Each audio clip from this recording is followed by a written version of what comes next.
Good afternoon, Cross Timbers. This is Texan TV News, a product of the Texan News Service. Today is Tuesday, September 3rd, 2013, and I am Trevor Peele.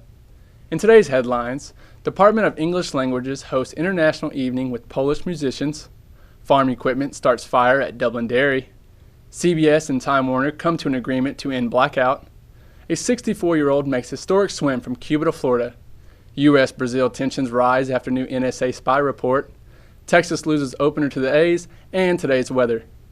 In campus news, according to the Tarleton website, Tarleton's Department of English Languages is sponsoring an international evening on Wednesday with a group of Polish musicians called Tekla. There will also be a reception after the group performance.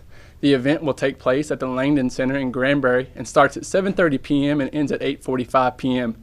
For more information, you can contact Dr. Marilyn Robitaille at 254-968-9545 or at robitaille@tarleton.edu. In local news, according to the Stephenville Empire-Tribune, Dublin, Lingleville, and Erath County fire squads worked fast to put out a fire Saturday afternoon. Crouch Dairy in Dublin caught fire and was reported to have very thick and dark smoke. The fire was caused by farm equipment at the dairy. No injuries were reported. Now for your state, national, and international news from the Associated Press. In state news, TV network CBS and cable provider Time Warner Cable ended their month-long programming dispute on Monday and resumed broadcast to millions of homes in Dallas, New York, and Los Angeles. The blackout started August 2nd after a dispute over how much Time Warner Cable would pay for CBS programming.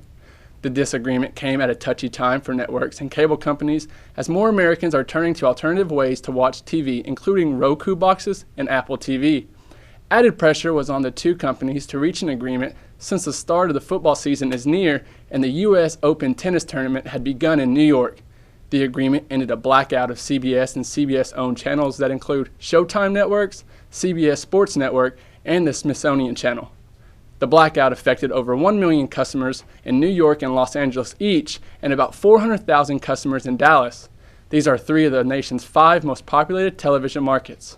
CBS estimated the blackout cut the network's national viewership by about 1%. Time Warner Cable CEO Glenn Brett said in a statement that though they didn't get everything they wanted, ultimately they ended up in a much better place than when they started. In national news, a 64-year-old endurance swimmer made history Monday afternoon swimming from Cuba to Florida without the aid of a shark cage.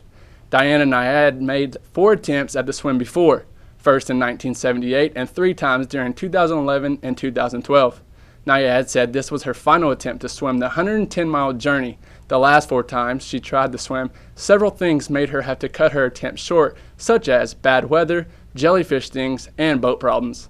This time, though, Nyad wore a bodysuit, gloves, and a mask at night to let her see the jellyfish when they surfaced near her. As she reached a Florida beach, Nyad was sunburnt and had very chapped lips from the seawater.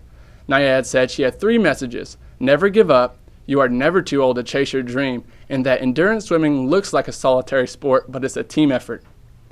In international news, the Brazilian government condemned a U.S. spy program that reportedly targeted the nation's leader and labeled it an unacceptable invasion of sovereignty. The government called Monday for international regulations to protect citizens and governments alike from cyber espionage. The Brazilian newspaper Folha de Espola reported that President Dilma Rousseff is considering canceling her October trip to the U.S., where she has been scheduled to be honored with a state dinner. The president's office declined to comment. The Foreign Ministry called in U.S. Ambassador Thomas Shannon and told him Brazil expects the White House to provide a prompt written explanation over the espionage allegations. The action came after a report aired Sunday night on Globo TV citing 2012 documents from NSA leader Edward Snowden that indicated the U.S. intercepted Rousseff's emails and telephone calls, along with those of Mexican President Enrique Peña Nieto, whose communications were being monitored even before he was elected as president in July 2012. Mexico's government said it had expressed its concerns to the U.S. ambassador and directly to the U.S. administration. It's not clear if the spying continues, the spokesman for the U.S. Embassy in Brazil's capital, Dean Chave, said in an email response that U.S. officials would not comment on every specific alleged intelligence activity.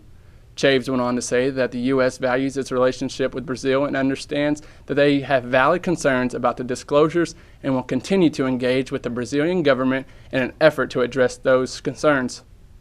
Now for sports. According to the Associated Press, the Texas Rangers lost their series opener to the Oakland A's as the AL West is tied up. Lance Berkman started at designated hitter and went 0 for 4 one day after the Rangers activated him from the disabled list. He had been out since July 7th with left hip inflammation and a sore surgically repaired right knee. Yoenis Cespedes homered leading off the second inning, and Chris Young added an RBI single on Oakland's fourth straight win. David Murphy hit a tying two-run shot in Texas' fifth for his first homer since August 1st. The Rangers loaded the bases against Dan Otterow with one out in the sixth but couldn't deliver. Unlike early September last year, the Rangers and the A's are neck and neck. The Rangers had their three-game road winning streak snapped with just their third defeat in the last 15 games away from Arlington. The Rangers won 3 of the team's first 4 series this year. After this week, the clubs play once more in Arlington from September 13th through the 15th. According to the Weather Channel, today you can expect a high of 96 with a possible thunderstorm this afternoon. This has been a production of Texan TV News, a product of the Texan News Service, from the Tarleton State University campus in Stephenville, Texas.